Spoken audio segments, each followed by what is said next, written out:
We've seen this multiple stories of bridge collapsing, brand new bridge collapsing, gaps in the road, infrastructure in a very bad shape within months. Why? Every day, 500 people die in road accidents across India. 500 people. That is 20 times the number of people killed in the Pahalgaon attack. There is a certain legacy aspect to it, as to how the L1 related terminology, or rather criteria, really came in. And obviously, especially during COVID-19, I would say, that was a time when a lot of these relaxations from the Road Transport Ministry also came in. The Roads Ministry has a contract which says if the traffic is below projections, we will compensate the contractor for the loss in the project. So what the Roads Ministry is doing is capping your upside, capping your downside, really rewarding you for doing what you do best.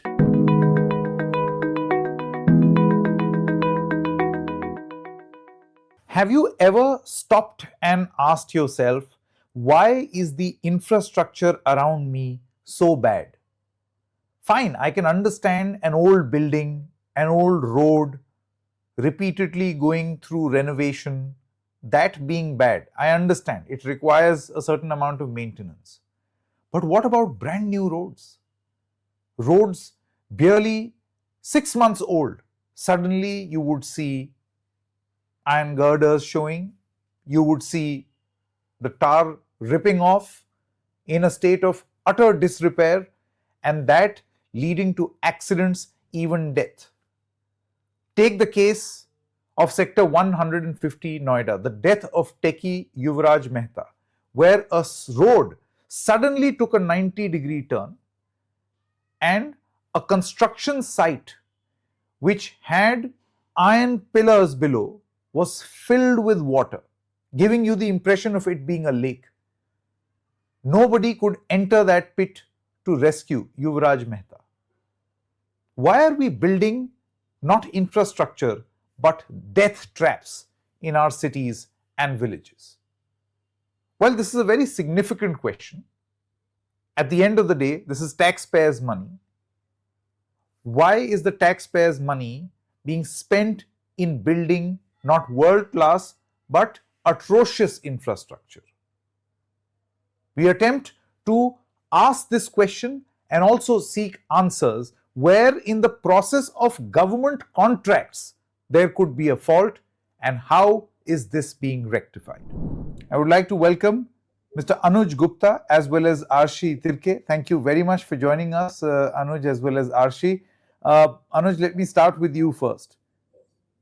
What, according to you, is the reason? We've seen this multiple stories of bridge collapsing, brand new bridge collapsing, gaps in the road, infrastructure in a very bad shape within months. Why? First of all, thanks, Sanket, for having us. I think you hit the nail on its head when you say there are infrastructure problems in India, and everybody knows that. And that is not just around roads. It's in roads, it's in our airports, it's in our ports, it's around the railway accidents we have, it's on roads which have a Yuvraj Mehta, a techie from Noida, drowning in a crater on the road. It's visible on the Morbi Bridge in Gujarat falling down. It's in the chaos we see at the airports, which we have seen recently in December. So it's all around us. In fact, if you look at the numbers, every day, 500 people die in road accidents across India. 500 people. That is 20 times the number of people killed in the Pahalgaon attack, an attack for which there was a war between two countries.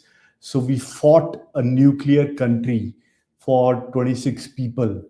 But for 20 times that number dying every single day, we probably do not do enough. And this is the reason why we thought about the problem and we looked around. And fortunately, we came across a solution, a proposed solution by the roads ministry, which we think is applicable across the infra space. And India is investing heavily in infrastructure. As you know, there is $100 billion pipeline of infra. It's called NIP, National Infra Pipeline, which is around infra projects coming up over the next few years. Now, the question is that are these projects quality projects, or will citizens find the same fate as Yuvraj Mehta while traveling or using that infra? That is the puzzle we have tried to solve. Right. Arshi, so you two have attempted to solve this puzzle of how brand new infrastructure can lead to not just bad projects, but potentially harm the very citizens for which these projects are for. Like there will be instances of death in brand new projects. Of course, Anuj mentions Morbi, that was a very old bridge. However, there are bridges older than that. If maintained properly, it could have survived, and so could have a lot of people who were on that bridge. So, Arshi, in your assessment, what is the reason why this happens? Thank you for your question, Sanket. And this is exactly what we try to address in a recent opinion piece that we published. The foremost issue that we found out was that the RFP, or the request for proposal, which the Road Transport Ministry takes out, previously the bidding for consultants, and these people would be companies that are essentially the architects of your road. They prepare a detailed project review, which is essentially a blueprint of the road. It looks at the alignment, the geometry, also looks at pavement design. All of these things are very critical to road design, and also incorporates your safety features as well, which are absolutely essential. And previously, for this bidding process for consultants who prepared these blueprints, essentially, there was a financial component along with a technical component. And what happened over the years is that companies would really undercoat the financial component. And that's how companies that were less experienced or lacked certain technical rigor, they were able to win those bids by really quoting low prices. And now, what the road ministry has done recently, and this move happened in September itself, was to remove the financial bid component altogether. Now, there is only a technical merit. All the consultants will be based on their technical qualifications. In the RFP, there is a whole category or listing how these parameters are assessed. So, that is the foremost criteria. And also, the consultant's past performance is also a key component of assessing the selection as well. So in the past, if you may hear of certain companies who get blacklisted because they have not performed well on their promise of constructing a good road, so that past performance or debarment would be a black point for that company. So this is how the technical first or quality first criteria is being ensured now. Instead of just looking at the financial underbidding, which was an issue. I think if I may just add, Yeah, add Anuj, before you add, you see this whole thing about technically you have to be sound, financially the lowest bidder gets it all. This is the sense I got from Arshi's reply. So lowest bidder concept in the tendering process is called L1. So the L1 bidder will get it all because his bid is the lowest. The government can always turn around and say that, see, we have to protect, this is the taxpayers' money, so we have to protect that money. So the lowest bid is a system because we don't want to waste money and we want to be accountable. At the same time, because technically we have kept those conditions intact, we have thus ensured that a certain amount of quality will be maintained. Anuj. Yeah, I think we have to understand the crux of the L1 issue as you lay down very well. What is the genesis of selecting the lowest cost bidder, which in turn then bids the lowest, gets the project, and then to make profit undercuts the quality of the project? We have seen that in too many Bollywood movies also, how adulteration happens, how substandard material is used on the roads. The L1 principle really grows from the risk averse nature of the government. Nobody from the bureaucracy or from the political leadership wants to take a chance to go head on with the C's. The C's, by the C's, I mean the CBI, the CAG, the CVC, the courts. All of these institutions are looking at public servants and making sure that there is no irregularity and there is no loss of money or loss of revenue or increased cost outgo to the government. Now, in that scenario, how do you ensure that quality comes in? And which Arshi explained very well, that if you can, for the first time ever in the 75 years of Indian independence, for the first time, there has been a system devised to overcome the challenges of CAG, CBI, CVC, etc., to have a system where only your technical expertise will help you win a project. That has been accomplished by the roads ministry, which I think personally Mr. Gadkari should be shouting from the top of rooftops. And it is one of the biggest achievements of the roads ministry, which we believe every single infra ministry should follow. And if they do so, you will see significant improvement in the quality of every single infra you have. You will see lower railway accidents. You will actually see lesser power outages, for example. You will see better quality government hospitals. So your aims which are getting built will be delivered faster with better quality. Your courts can be constructed faster and better, so you will get quicker justice. Your colleges, government colleges, can be better.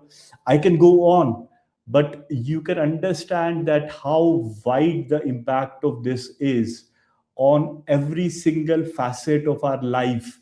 Infrastructure touches us and can be improved using this formula. Correct. Arshi, just quickly coming back to you, you see, one aspect is, of course, this philosophy of going with the lowest bidder. Let's talk solutions also. As Anuj also attempted to explain, you see the logic behind going with the lowest bidder, and this is not just for road. You see, this is a philosophy followed across all tendering process, that the lowest bidder will get the contract. Even now, cutting across ministries, this is the way the government disburses projects. So, this association that the lowest bidder will necessarily mean worst quality, is that the assessment that you are trying to make? Thank you for your question, Sanket. I mean, it's, I will answer that question in two parts, really. Of course, the whole concept of the lowest bidder, as Anuj also explained, there is a certain legacy aspect to it, as to how the L1 related terminology, or rather criteria, really came in. And obviously, especially during COVID-19, I would say that was a time when a lot of these relaxations for the road from the road transport ministry also came in, for the qualification of the people who would construct roads, or even consultants. Because even during COVID-19, there was a phase when, because of thin balance sheets, liquidity was down. There were delays in the pipelines of projects. So the participation dropped. There was a need to have greater participation. And that was one reason to kind of widen that scope in terms of the number of companies who would come in.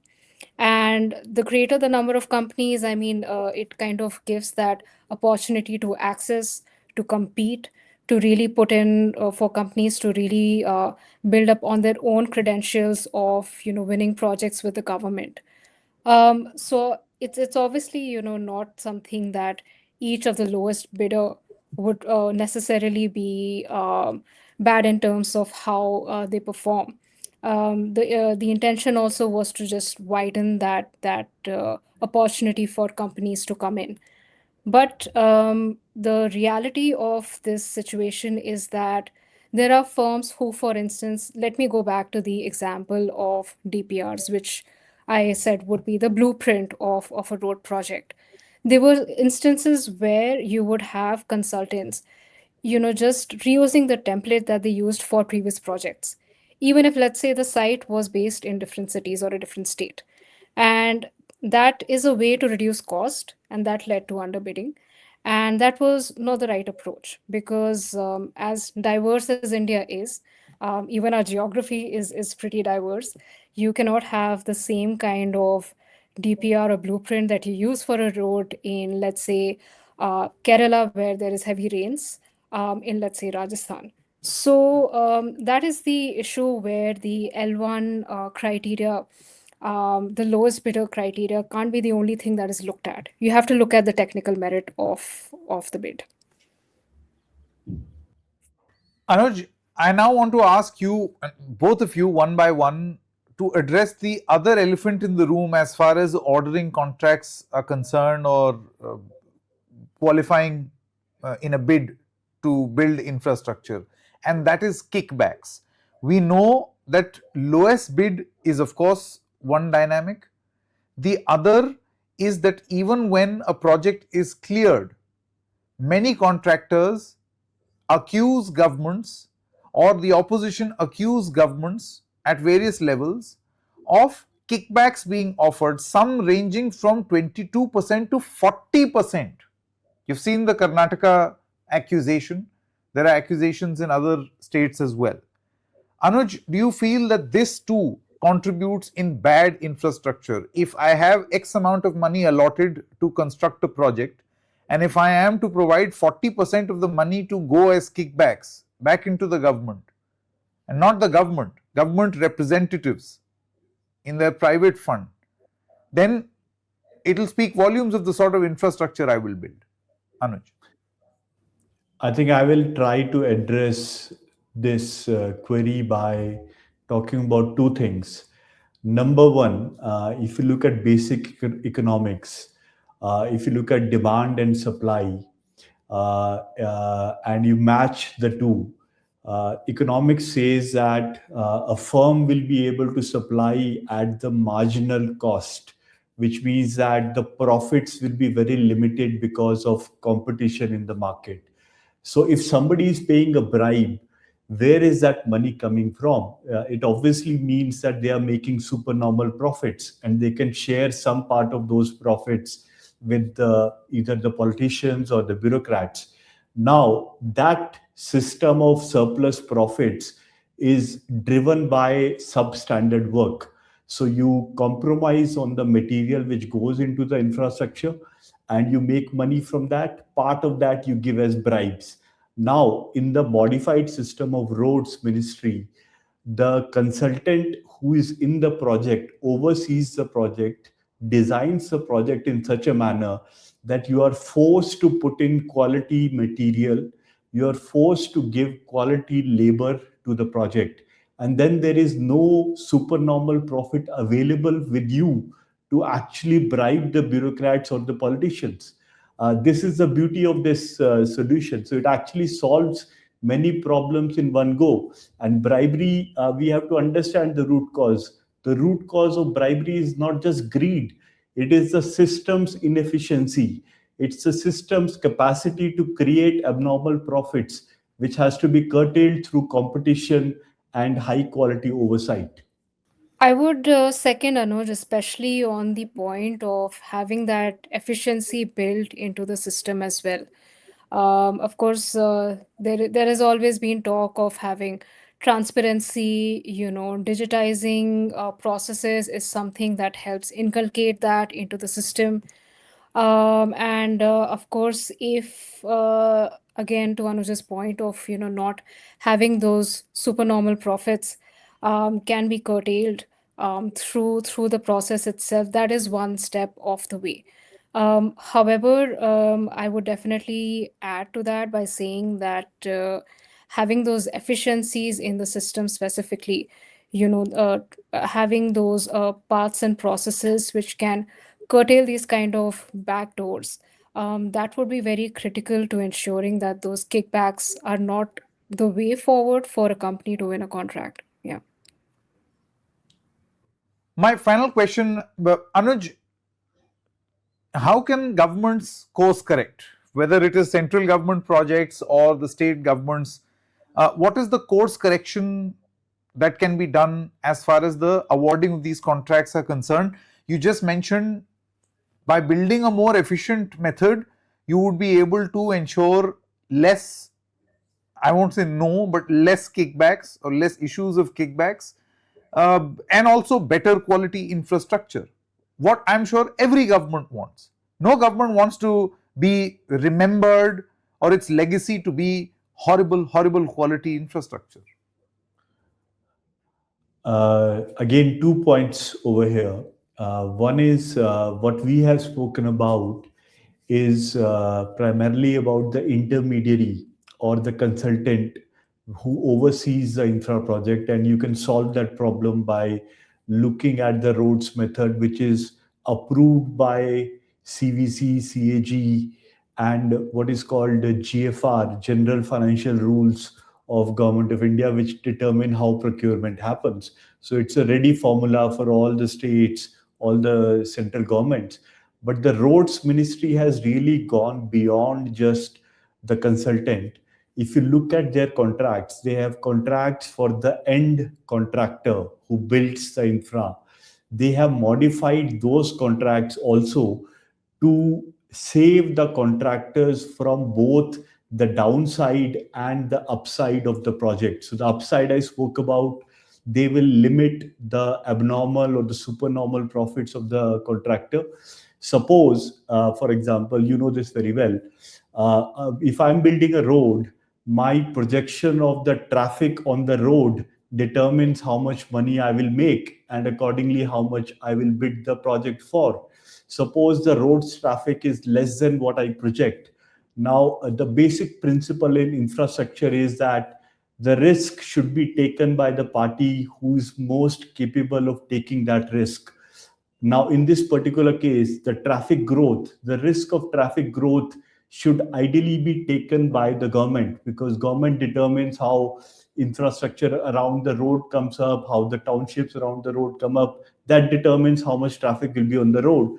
For the first time, the roads ministry has a contract which says if the traffic is below projections, we will compensate the contractor for the loss in the project. So what the roads ministry is doing is capping your upside, capping your downside, really rewarding you for doing what you do best, which is to build the road and run the road. And I think that's a lesson which every single infra project and every single government, not only government of India or the state governments, but the roads we deal with, which are done by municipalities, the PWDs, all of these have to look at these solutions and methods.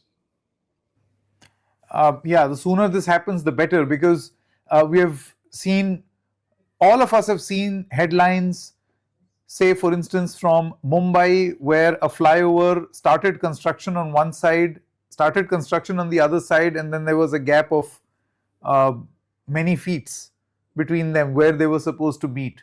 Or in Mira Bhayandar, where there is a report today of a flyover starting as 4 lane and then converging into 2 lane. And we are being told that this is by design. Due to space constraints, the flyover suddenly narrows. Imagine if this is the type of infrastructure where in documents and papers we are able to justify. You will have situations like Sector 150, that suddenly somebody will lose their life. Why? Because on the paper you are able to justify horrible, horrible infrastructure.